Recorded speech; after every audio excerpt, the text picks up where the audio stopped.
శ్రీగురు చరిత్ర అధ్యాయం 39. ఓం గణేశాయ నమః, ఓం సరస్వత్యై నమః, ఓం గురుభ్యో నమః. యోగి పుంగవుడు ఇంకా ఇలా చెప్పసాగాడు.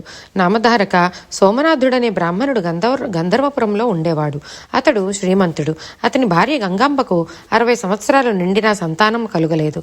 ఆమె ప్రతిరోజు శ్రీగురుని దర్శించుకుని ఆయన పాదాలకు పూజించి సాష్టాంగ నమస్కారం చేసుకుని హారతిచ్చేది. ఈ విధముగా ఆమె కొన్ని సంవత్సరములుగా శ్రీగురునికి సేవలు చేస్తుంది. ఒకరోజు శ్రీగురుడు ఆ ఇల్లాలితో, అమ్మా, నీవు ఇన్నాళ్ళు మమ్మల్ని సేవిస్తున్నావు, నీ కోరికేమిటి ఎప్పుడు చెప్పలేదు, ఇప్పుడైనా తెలిపితే ఆ పరమశివుని దయవలన నీ కోరిక తీరుతుంది అని నవ్వుతూ అడిగారు. దానికి ఆమె ఎంతో ఆనందపడుతూ, స్వామి, పున్నమ్మ నరకాల నుండి తప్పించేది పుత్రులంటారు. నేను గొడ్డరాలినని అందరూ నన్ను సూటిపోటి మాటలతో బాధిస్తున్నారు. మాతృత్వం లేకపోతే స్త్రీలకు సంతృప్తి లేదు కదా. నేను ఎలాంటి పాపాలు చేశానో మరుసటి జన్మలోనైనా నాకు సంతానం కలిగేటట్లు నన్ను దీవించండి అని ఆయనకు సాష్టాంగ నమస్కారం చేసింది. అందుకు శ్రీగురుడు నవ్వుతూ, అమ్మా, ఎటువంటి కోరికను కోరుకున్నావమ్మా? ఎప్పుడో వచ్చే జన్మ గురించి ఇప్పుడు ఎందుకు ఆలోచన? అప్పుడు సంతానం కలిగినా అది మేమిచ్చిన వరమేనని నీకు తెలుస్తుందా? నీవు కోరుకున్నది ఈ జన్మలోనే తీరేలా వరం ప్రసాదిస్తాము. కొలది కాలంలోనే నీకు ఒక కూతురు, ఒక కుమారుడు పుడతారు అని ఆమెను ఆశీర్వదించారు. ఆమె తన చేరుకొంగును ముడివేసుకుంది. శ్రీగురునికి నమస్కారం చేస్తూ, స్వామి, మీకు ఒక విన్నపం చేసుకుంటాను. నేను సంతానం కోసం ఎన్నో పుణ్యక్షేత్రాలు తిరిగాను, ఎన్నో పుణ్యతీర్థాలలో స్నానం ఆచరించాను. రావి చెట్టును పూజించి ప్రదక్షిణలు చేస్తే సంతానం కలుగుతుందని అందరూ చెబితే అలాగే చేశాను.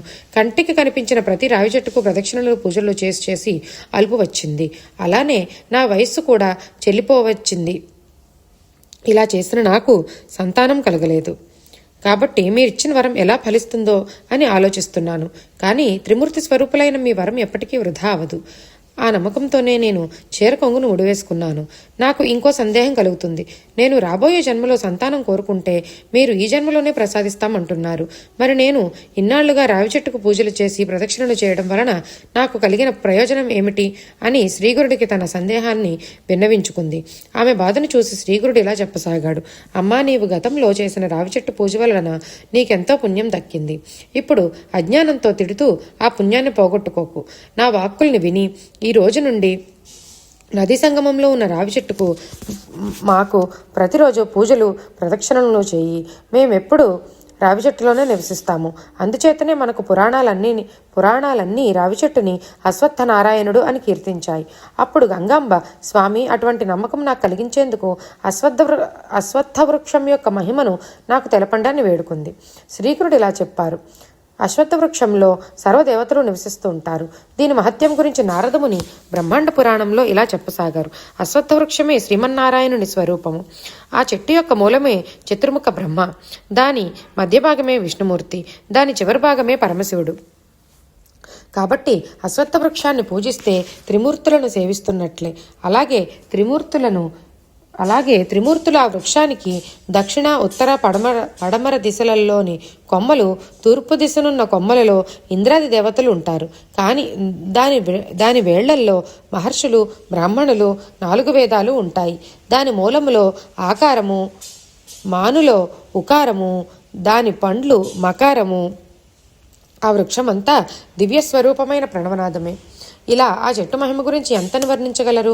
అశ్వత్థ వృక్షమే సాక్షాత్తు కల్పవృక్షం. ఈ వృక్షానికి ప్రదక్షిణలు చైత్ర, ఆషాఢ, పుష్య మాసాల్లోనూ, గురు శుక్రవారాల్లోనూ, కృష్ణపక్షంలోనూ చేయకూడదు. శుభ సమయాలలో శుచిగా స్నానమాచరించి ఉపవాసం ఉండి మరీ ప్రదక్షిణలు చేయాలి. ఆది, సోమ, శుక్రవారాల్లో, సంక్రమణ సమయాల్లో, నిషిద్ధ సమయాల్లో, రాత్రిపూట భోజనం చేసిన తరువాత ఈ వృక్షాన్ని పూజించకూడదు. త్రికరణ శుద్ధితో దాని మీదే దృష్టిని నిలిపి పిల్లలు పుట్టాలన్న సంకల్పంతో ప్రదక్షిణలు చేస్తే తప్పకుండా పిల్లలు పుడతారు. శనివారం పూట ఈ చెట్టును ముట్టుకుని మృత్యుంజయ మంత్రం చదివితే మృత్యుభయం పోతుంది. కోణస్థ పింగళో బభ్రుః కృష్ణో రౌద్రాంతకో యమః శౌరిస్మనైర్శ్వరో మందః పిప్పలాదేవ సంస్థుతః. అనే మంత్రాన్ని నమ్మకంతో జపిస్తే శనిదోషం తొలగిపోతుంది.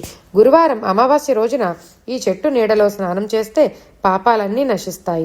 అచ్చట వేద పండితుడికి భోజనం పెడితే 1,000,000 మంది వేద విధులకు సంతర్పణ చేసిన ఫలితం సిద్ధిస్తుంది.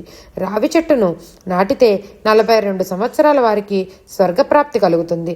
అమ్మా, రావి చెట్టు మహిమ తెలుసుకున్నావు కాబట్టి ఎటువంటి సంకోచం లేకుండా పూజలు చేయి, నీ కోరిక తప్పక ఫలిస్తుంది అని ఆమెతో శ్రీగురుడు చెప్పారు. ఆమె ఆ రోజు నుండి 3 రోజులు ఉపవాసం ఉండి 3 పూటల నదీ సంగమంలో స్నానమాచరించి శ్రీగురుడు చెప్పిన విధంగా రావి చెట్టును పూజించి దానికి 7 కుండల నీరు పోసి శ్రీగురు సహితంగా దానికి పూజలు చేసింది. ఆ 3 రాత్రులు నదీ సంగమంలోనే గడిపారు ఆ దంపతులు. 3వ రోజు రాత్రి ఆమె కలలో ఒక బ్రాహ్మణుడు కనిపించి, అమ్మా, నీ కోరిక తీరుతుంది, నీవు ఉదయమే శ్రీగురుని సేవించుకుని ఆయన ఇచ్చిన ప్రసాదాన్ని అక్కడే తిను అని అన్నాడు. 4వ రోజు ఉదయం నదీ సంగమంలో స్నానమాచరించి రావి చెట్టును పూజించి ఆ తర్వాత మఠానికి వచ్చారు ఆ దంపతులు. శ్రీగురుని దర్శించుకొని ఆయనకు ప్రదక్షిణలు గావించి నమస్కరించింది. శ్రీగురుడు ఆమెకు 2 పళ్ళు ఇచ్చి, నీ పూజలు సఫలమయ్యాయి, పారాయణం అవగానే ఈ పండ్లు తిను, సంతాన ప్రాప్తి కలుగుతుంది అని చెప్పారు. ఆమె శ్రీగురుడు చెప్పిన విధంగా చేసింది. ఆ రోజు సాయంత్రానికి ఆమె రజస్వల అయ్యింది. 4వ రోజు స్నానం చేసి తర్వాత తన భర్తతో కలిసి శ్రీగురుని దగ్గరకు వెళ్ళి పూజలు చేసింది. అప్పుడు శ్రీగురుడు, నీకు దీర్ఘాయువులైన సంతానం కలుగుతుంది అని అన్నారు. 5వ రోజు భర్త సంగమం వలన ఆమె గర్భం దాల్చింది. జుట్టు నెరిసి పళ్ళన్నీ ఊడిపోయి ఉన్న సమయంలో వయస్సులో కూడా ఆమె గర్భవతి ఎలా అయింది అని ఆశ్చర్యపోయారు. శ్రీగురుని మహిమ వల్లనే ఇలా జరిగిందని తెలుసుకున్నారు. ఆమెకు 9 మాసములు నిండిన తర్వాత ఆమెకు ఆడపిల్ల జన్మించింది. ఆ అమ్మాయికి శ్రీగురుని పేరు కలిసి వచ్చేలా సరస్వతి అని నామకరణం చేశారు. ఆ అమ్మాయిని తీసుకుని శ్రీగురుని దర్శించుకుంది ఆమె. ఆ పసిపిల్లను శ్రీగురుడు తన చేతిలోకి తీసుకుని, ఈ అమ్మాయి దీర్ఘాయువు సౌభాగ్యాలతో వర్ధిల్లుతుంది. ఈమె సౌశీల్యం గూర్చి విని ఈమెను చూడడానికి దక్షిణ దేశం నుండి ఒక రాజు వస్తాడు. మీకు 100 సంవత్సరాలు జీవించే మూర్ఖుడైన కొడుకు కావాలా, లేక 30 సంవత్సరాలు జీవించే మంచి విద్వాంసుడు కావాలా అని అడిగారు. అందుకు గంగాంబ, విద్యావంతుడు, గుణవంతుడు, సంపన్నుడు అయిన కుమారుడినే ప్రసాదించండి అని శ్రీగురుడికి నమస్కరించింది. శ్రీగురుడు తథాస్తు అని ఆమెను దీవించి పంపివేశారు. ఇంకో సంవత్సరంలో ఆమెకు కుమారుడు కలిగాడు. అతనికి నృసింహ అని శ్రీగురుని పేరే పెట్టుకున్నారు. అతడు కొంతకాలానికి మహాపండితుడయ్యాడు. ఆమె కూతురు సరస్వతికి కూడా గొప్ప వేద పండితునితో వివాహమైంది. శ్రీగురి కృప మహత్యం ఎటువంటిదో చూసావా? వారి ఆశీస్సులుంటే అసాధ్యమైనది కూడా సుసాధ్యమవుతుంది. మన కర్తవ్యమల్లా ఆయన్ని దృఢ నమ్మకంతో పూజించుకోవడమే. ఓం శ్రీ దత్తాయ గురవే నమః.